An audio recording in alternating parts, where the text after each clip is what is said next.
तरी आजही बाबासाहेब आंबेडकरांच्या जयंतीचा राजाभाऊ तिरस्कार केला जातो.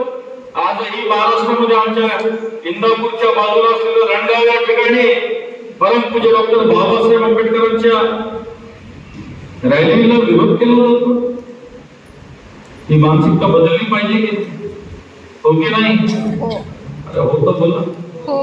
अरे लई थंड कारभार आवाज म्हणजे राजाभाऊ थोडंसं आपल्याला चार्ज करावं लागते. मला हे सांगायचं आहे तुम्हाला आया बहिणींनो बांधवांनो की आपण सर्वांनी खैरलाचे दलित हत्याकांड ऐकलं ऐकलं की नाही?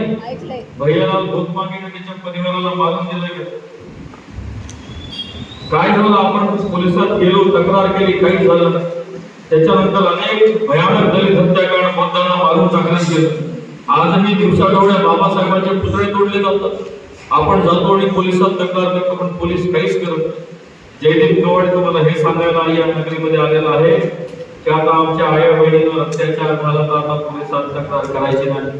आता कोणी बाबासाहेब आंबेडकरांचे पुतळे तोडले तर पोलिसात तक्रार करायची नाही. आता एकच काम करायचं, याच्यानंतर जो हे कोणी हरामखोर आई घाल्या आमच्या परमपूज्य डॉक्टर बाबासाहेब आंबेडकरांच्या पुतळेकडे वाकड्या नजरेने पाहिल त्या हरामखोर शैतानाचे आम्ही तुकडे तुकडे केल्याशिवाय राहणार नाही. हा संकल्प आजच्या या जयंतीच्या दिवशी आपण घेतला पाहिजे. आणि बघा ना, परमपूज्य डॉक्टर बाबासाहेब आंबेडकरांनी काय म्हटलं माहितीये? परमपूज्य डॉक्टर बाबासाहेब आंबेडकर नावाचा राजाभाऊ, परमपूज्य डॉक्टर बाबासाहेब आंबेडकर नावाचा महासूर्य आकाशातल्या सूर्याला म्हणाला, बाबासाहेब नावाचा सूर्य आकाशातल्या सूर्याला म्हणाला, अरे हे सूर्या, तू तिथला सूर्य आहे, मी इथला सूर्य आहे. तू तिथला सूर्य आहे, मी इथला सूर्य आहे. चल परिवर्तनासाठी करार करूया.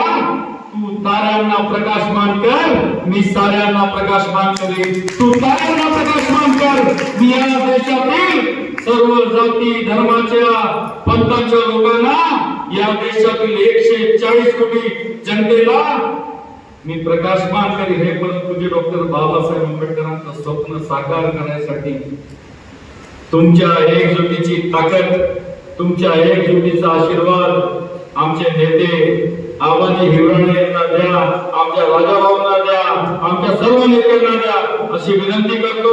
बोलायचं खूप होतं पण आज पूर्वनियोजित आमचा पुणे इंदापूर दौंडचा दौरा असल्यामुळे येता येता आपल्या या समारंभाला येण्यासाठी उशीर झाला.